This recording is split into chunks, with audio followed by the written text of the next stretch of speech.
Oke, kali ini saya akan menjelaskan tentang proses insert node pada binary search tree. Oke, misalkan saya udah punya BST yang sudah tersusun dengan konsep BST, misalkan ini angka 50, lalu 50 punya anak. Nah, anaknya yang di kiri berarti pasti lebih kecil dari 50. Misalkan 30, ya kanannya harus lebih besar dari 50. Misalkan ini 80.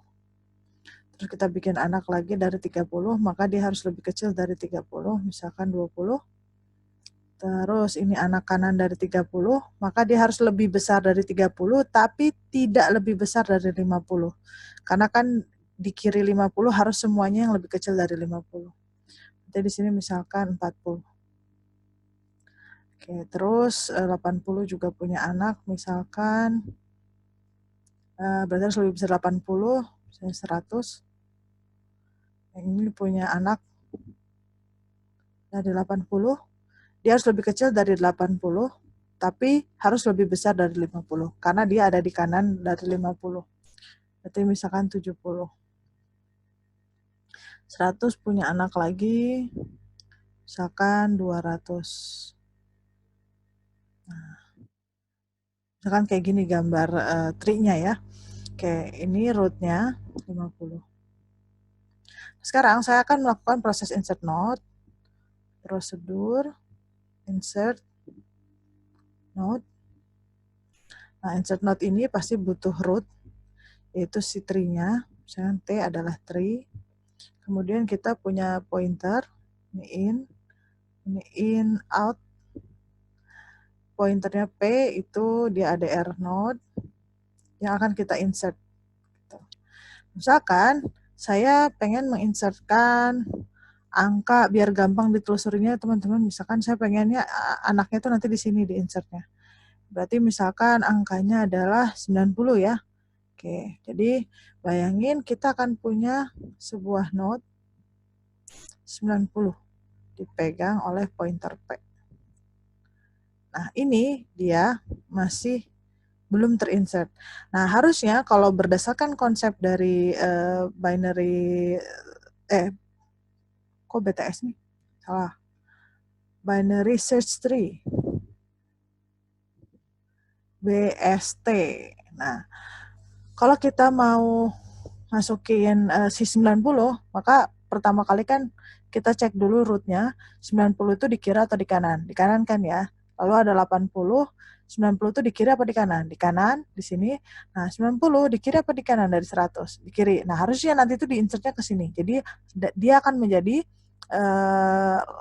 left dari si 100. Nah, kita buat algoritmanya. Oke, kita asumsi mungkin kosong ya. Asumsi berarti ini tree-nya belum ada. Cirinya adalah if root dari T sama dengan 0, then, nah kalau itu langsung aja root T kita assign ke si P. Nah, ini kalau tidak kosong. Nah, tidak kosong, maka bayangin teman-teman, saya akan punya pointer. Kita akan menggunakan 2 buah pointer untuk bantuan. Jadi ini pointernya ada namanya P dan Q. Jangan P itu kan dipakai insert. Misalkan pakai Q sama R lah ya. Kita jadi punya pointer Q dan R. Dia ada R node. Nah, Q ini fungsinya adalah menelusuri, sedangkan R ini akan menjadi si adiknya. Adik dari si Q, adik Q. Yang akan berjalan di sebelum key. Oke. Jadi misalkan key kita taruh dulu di sini. Key diassign ke root T. Nah, R ini masih 0, teman-teman. Lalu kita lakukan pengecekan. Selama apa sih key-nya bergeser baik ke kiri maupun ke kanan. Nah, misalkan sekarang key di sini, teman-teman. Terus dicek apakah 90 itu di kiri atau di kanan. Karena di kanan, maka si R akan muncul di sini. R diassign ke key, baru key-nya pindah. Key-nya pindah kemana? key-nya pindah sesuai dengan hasil pengecekan tadi. Karena 90 lebih besar dari 50, maka key diassign right dari si key tadi sebelumnya. Berarti dia geser ke sini. Jadi gesernya kanan. Terus setelah itu looping lagi, diulang lagi pengecekan apakah 90 lebih besar dari 80 atau lebih kecil. Karena lebih besar, maka key digeser ke kanan. Nah, tapi sebelum key bergeser, R masuk dulu ke sini. Dia jagain dulu tempat kakaknya. Seperti ini. Baru si key-nya geser. Sini. Terus dicek lagi, apakah 90 itu lebih kecil atau lebih besar dari 100? Karena lebih kecil, maka key-nya digeser ke left. Tapi R-nya maju dulu ya. Jadi R-nya ke sini dulu.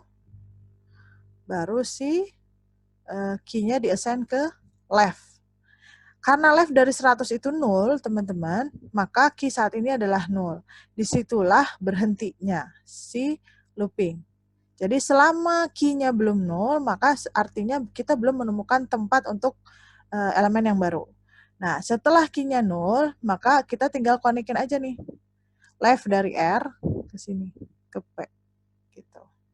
Jadi kita butuh R. Nah, berarti tadi kan kondisinya adalah selama apa sih? While key belum 0. Yang kita lakukan apa berulang-ulang adalah mengecek ini lebih besar atau lebih kecil si infonya. Berarti if info P lebih kecil dari info Q, then apa yang kita lakukan? Kita menggeser. Karena info P yang akan di-insert lebih kecil daripada si Q, maka dia ke left. Berarti Q digeser ke left. Oh ya, sebelum Q digeser ke left seperti biasa, si R-nya kita taruh dulu kakaknya. R diassign ke Q, baru Q diassign ke left Q. Else itu kalau ternyata info P lebih besar, maka R diassign ke Q diassign ke right dari Q. Nah, yang ini teman-teman kan double ya.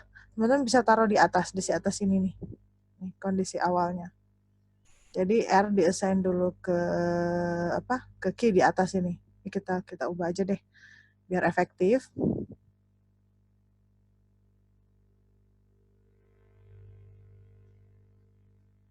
Di sini if. Jadi R diassign dulu ke Q, baru pengecekan if info dari P lebih kecil dari info Q, dan Q ke kiri. Kalau lebih besar, maka Q-nya ke kanan. Seperti ini. Setelah itu, ini apa nih? Q nih, sorry. Q tidak sama 0. Jadi selama Q-nya belum 0, belum jatuh gitu ya, belum menemukan posisi 0, maka R akan menuju ke posisi kakaknya, baru kakaknya boleh maju. Boleh majunya tergantung kondisi left atau right. Nah, setelah ini dilakukan, maka ini looping lagi ke atas. Gitu. Dicek ulang, setelah Q-nya belum 0, maka R-nya ke kakaknya, Q-nya geser left atau right. Nah, setelah Q-nya 0, berarti baru proses insert dilakukan. Sintaknya seperti ini. Karena Q-nya 0, sebenarnya yang sudah ada di posisi parent-nya itu adalah R. Berarti tinggal kita pengecekannya, ini left R atau right R. Nah, itu pakai if. If info P ternyata lebih kecil dari info R, then artinya si P ini lebih kecil dari parent-nya, maka yang kita assign adalah left, salah tulisannya. Left dari R di-assign ke P. Else-nya right dari R di-assign ke P. Nah, udah selesai teman-teman proses insert node pada binary search tree.